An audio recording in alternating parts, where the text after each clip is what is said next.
اب ہو سکتا ہے کوئی کہے کہ انہوں نے جملہ کہا، فاروق صاحب اس جملے کو آپ نظر انداز کر کے کیوں بات کر رہے ہو؟ نہیں صاحب میں انصاف سے بات کروں گا، ہم تمہاری جماعت کی طرح تھوڑی ہے جو بے انصافی سے بات کرتے ہیں، ہم تو مکمل بات کرتے ہیں۔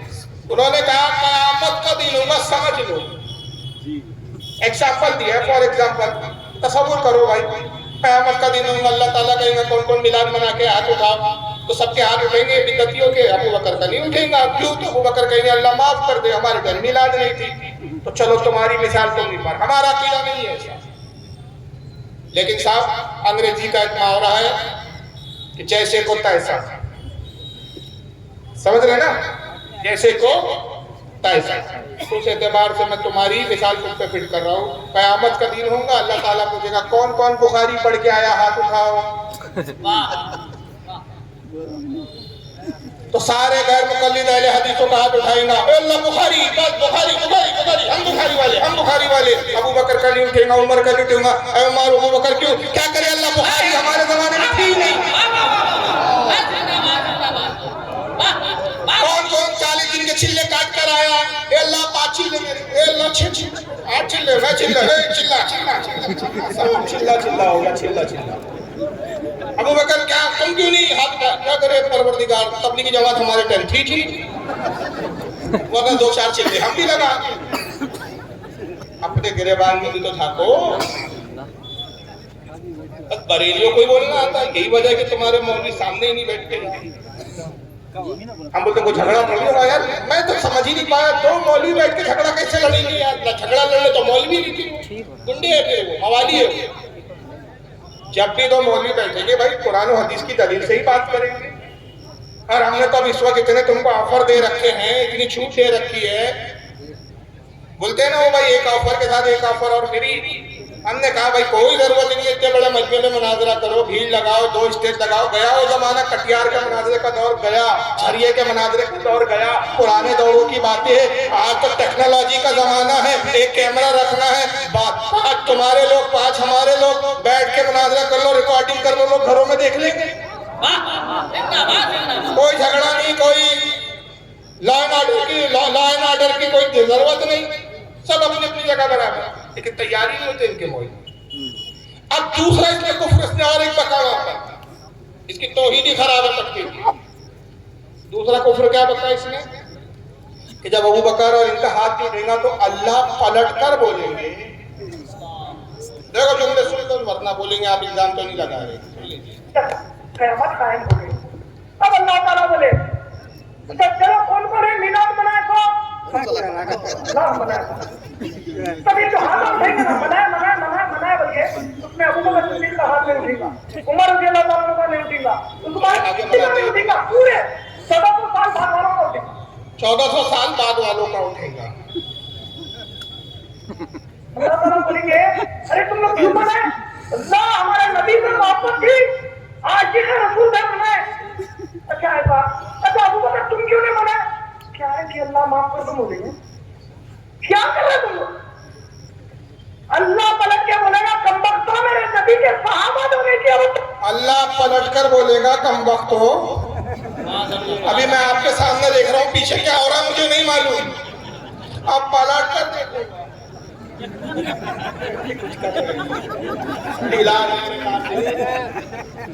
یعنی میں جب تک پلٹوں نہیں تو پیچھے سے باخبر، ان کے نزدیک اللہ پلٹتا بھی ہے، دائیں بائیں بھی گھومنا پڑتا ہے، اور ہمارا رب جہتوں سے پاک، سمتوں سے پاک، خطوں سے پاک، لمٹ سے پاک، حدودوں سے پاک، اس کے لیے نہ آگے ہے نہ پیچھے ہے، نہ اوپر ہے نہ نیچے، اس لیے کہ جب اوپر نیچے دائیں بائیں کوئی سمت نہ دی تب پھر اپنی ذات موجود ہے۔ یہ ہے ہم سنیوں کی توحید۔ تم کیا بات کرو گے توحید پر؟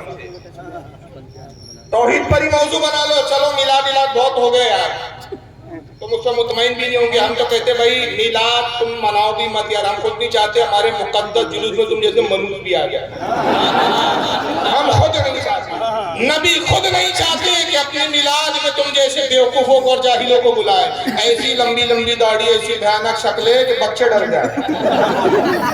حالت تو یہ ہے کہ کل رات خواب میں ابلیس کو دیکھا، ساری صورت جناب کی سی تھی۔ ہم ہم خود نہیں چاہتے یار تم ہمارے بزرگان دین نہیں چاہتے کہ تم اپنے منو شکلیں لے کر ان کی قبروں اور مزاروں پر آؤ. چھوڑو توحید پر بات کر لو.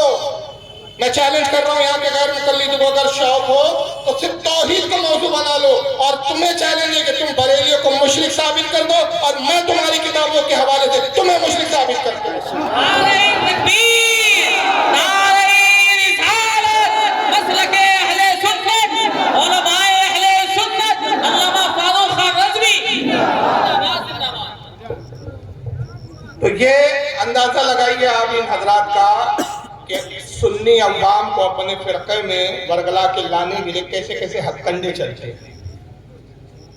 صحابہ نے نہیں منایا, انہیں منایا. آئیے میں دو چار, میرے پاس حوالے بہت اور وقت اتنا ہے نہیں. سب سے پہلے تو اگر قرآن سے ثابت کروں تو قرآن کے میرے پاس اس وقت 11-12 آیتیں ہیں رسول کی پیدائش کی نسبت سے جس میں میلاد کا ذکر ہے. میلاد کے معنی حضور کی پیدائش کا ذکر, اسی کو میلاد کہا گیا. اور اگر حدیث کی بات کریں تو اتنی حدیثیں ہیں. حضرت ابو امامہ سے روایت ہے, کہتے قلت یا نبی اللہ. حضرت ابو امامہ صحابی کہتے میں نے رسول اللہ سے عرض کیا ما کان اول بادی امری, اللہ کے نبی اپنی پیدائش کے بارے میں کچھ بتائیے, اپنی میلاد کا ذکر کیجئے. یہ حضرت ابو امامہ حدیث کے راوی حضور سے خود پوچھ رہے ہیں یا اپنی میلاد کا ذکر کیجئے, آپ کیسے پیدا ہوئے, آپ کی تخلیق کیسے ہوئی, وہ بتائیے. قال دعوت ابی ابراہیم. ابو امامہ سن, میں ابراہیم کی دعا ہوں. کون سی دعا؟ ابراہیم خانہ کعبہ تعمیر کر رہے تھے, اور جب کعبے کی تعمیر مکمل ہوئی رب نے فرمایا ابراہیم جاؤ جبل ابو قبیس پر جاؤ, نعرہ لگاؤ, اعلان کرو کہ اللہ کا گھر تعمیر ہو گیا, زیارت کے لیے آؤ. کیا اعلان کیا؟ کوئی بھی نہیں آیا, تھا ہی نہیں کوئی آس پاس. عرض کیا مولا میں نے آواز لگائی, کوئی نہیں تھا. رب نے فرمایا تم نے آواز لگائی, آواز لگانا تیرا کام تھا, اور جن کے نصیب میں حج تھا ان تک یہ پہنچانا میرا کام تھا. سبحان اللہ, سبحان اللہ. اے ابراہیم میں نے ان لوگوں کا آواز پہنچا دی جو اپنی ماں کے بطنوں میں ہیں, جو عالم ارواح میں ہے, جن کی روحیں, جنہوں نے لبیک کہا ان کی قسمت میں نے اس گھر کی زیارت کی. اور کہا ابراہیم تو اس بات پر غمزدہ ہے کہ تیری آواز پر کوئی نہیں آیا, میں ایک ایسا آخری نبی بھیجوں گا کہ جس کی قوم, جس کی امت ایسی تعداد میں خانہ کعبہ کی زیارت کے لیے آئیں گی کہ کعبۃ اللہ کبھی خالی نہیں ہوگی. ہزاروں کی تعداد, لاکھوں کی تعداد میں. عرض کیا مولا اس امت کے اوصاف بتا, اس نبی کے اوصاف بتا. اللہ نے فرمایا ابراہیم بس یہ جان لے کہ سب سے افضل ترین امت ہوں گی, بھیجوں گا سب سے آخر, جنت میں سب سے پہلے داخل کروں گا. ابراہیم اس امت کا حال یہ ہے کہ اس میں جو نبی مبعوث کروں گا محمد صلی اللہ علیہ وسلم کو, محمد وہ ہے کہ انہی کے سبب سے میں نے ساری کائنات کی تخلیق کی. لولا کلمہ خلقت الافلاق. اے ابراہیم اگر اس ذات کو پیدا کرنا مقصود نہ ہوتا میں کائنات کی تخلیق نہ کرتا. جو سب سے افضل و ترین محمد اور سب سے افضل و ترین اعلیٰ ہوں گے, پاک صفات ہوں گے, پاک بطنوں سے مولود ہوں گے, ان سے بڑا عظیم کوئی نبی ہوا نہ ہوگا. اے ابراہیم میرے سب سے زیادہ محبوب وہی ہے. جب بہت تعریفیں کی, اوصاف بتائے, سارے حدیثوں میں آئے ہیں. حضرت ابراہیم نے رسول اللہ کے اوصاف سنے, سجدے میں گر گئے, دعا کی مولا اس محمد کو میری نسل میں پیدا کر. اور آپ نے دعا قبول کی, آپ کے بیٹے اسماعیل کی نسل میں پیدا ہوئے. اس کی طرف اشارہ کر رہے آقا کہتے قال دعوت ابی ابراہیم, میں ابراہیم کی دعا. وبشرى عیسیٰ, میں عیسیٰ کی بشارت کہ عیسیٰ مسیح نے میرے بارے میں بشارت دی. قرآن میں موجود ہے کہ میرے بعد ایک پیغمبر آئیں گے جن کا نام احمد ہوگا, وہ احمد منظور. اور آپ کو حیرانی ہوگی کہ بائبل جو اس وقت موجود ہے, 4 اناجیل موجود ہے, 4 بائبل موجود ہے, اتنی تحریفات کے بعد کہ عیسائیوں نے بڑی کوشش کی کہ رسول اللہ کی پیشن گوئی کی, جو چیزیں آئی اس کو نکالے. اس کے باوجود آج بھی 15 آیتیں حضور کی بشارت پر موجود. تو حضور کہتے ہیں وبشرى عیسیٰ, میں عیسیٰ کی بشارت ہوں. ورأت أمي أنه يخرج منها نورا أضاءت منه قصور الشام. اور میری ساتھ وہ ہے کہ جب میں مولود ہوا تو ایسا نور ظاہر ہوا کہ اس نور کی روشنی میں میری ماں بی بی آمنہ نے ملک شام کے محلات کو دیکھ لیا. اس حدیث کو امام محمد ابن حنبل نے لکھا, اس کو امام ابن سعد نے لکھا ہے طبقات الکبریٰ میں, امام طبرانی المعجم الکبیر میں لائے ہیں, امام حاکم المستدرک میں لائے ہیں, امام بہقی دلائل النبوہ میں لائے ہیں, امام سیوطی جامع صغیر میں لائے ہیں. حتیٰ کہ ان کے مسلم عالم جن کو یہ بھی بہت مانتے ہیں, حافظ ابن کثیر نے تفسیر ابن کثیر میں بھی حدیث کو نقل. ماشاءاللہ, سبحان اللہ. تو حضور اپنی میلاد منا رہے ہیں. مسلم صحیح مسلم کتاب الصیام حدیث نمبر 2639 عن ابی قتادہ الانصاری حضرت قتادہ انصاری رضی اللہ تعالیٰ عنہ سے روایت ہے ان رسول اللہ صلی اللہ علیہ وسلم سئل عن صوم الاثنین حضور ہر پیر کو روزہ رکھتے تھے ہر پیر کو پوچھا گیا یا رسول اللہ ہر پیر کو روزہ رکھتے فقال فیہ ولدت وفیہا انزل علی یہی وہ پیر کا دن ہے جس دن میں پیدا ہوا اور اسی دن مجھ پر سب سے پہلے وحی نازل ہوئی حضور پیر کے دن روزہ کیوں رکھ رہے ہیں اپنی پیدائش کی خوشی سے اپنے پیدائش کے شکر میں نبی ہر ہفتے رکھے تو کم سے کم ہم اس ایک خاص دن تو عید میلاد النبی منائیں جو خاص تاریخ ہے لیکن بہرحال یہاں بھی پھر ایک اختلاف شروع کر دیتے کہتے تاریخ میں بھی اختلاف ہے لہذا آپ کو چاہیے کہ میلاد منانا ہی نہیں چاہیے اب ذرا یہ سنیے بلال آپ کے غلام کی حالت کیا تھی یہ سنیے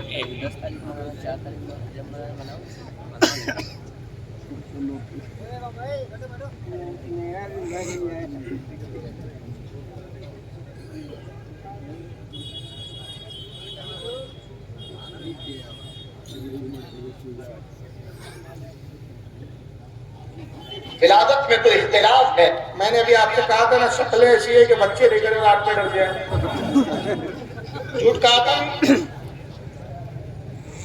اور پردے ڈال کے اعلان نہیں کرتے پردہ دار خواتین ہیں ہم بریلیوں کے سامنے نہیں آتے دیکھو پردے دوپٹے ڈالے ہوئے اب سنیے کوئی کہتا ہے 9 ربیع الاول کو پیدا ہوئے کوئی کہتا ہے محرم میں پیدا ہوئے اس لیے کہ جب پیدا ہوئے تھے آپ نبی نہیں تھے آپ کی تاریخ کو یاد نہیں رکھا گیا یہی سب سے پہلا جھوٹ ہے کہ آپ جب پیدا ہوئے تو نبی نہیں تھے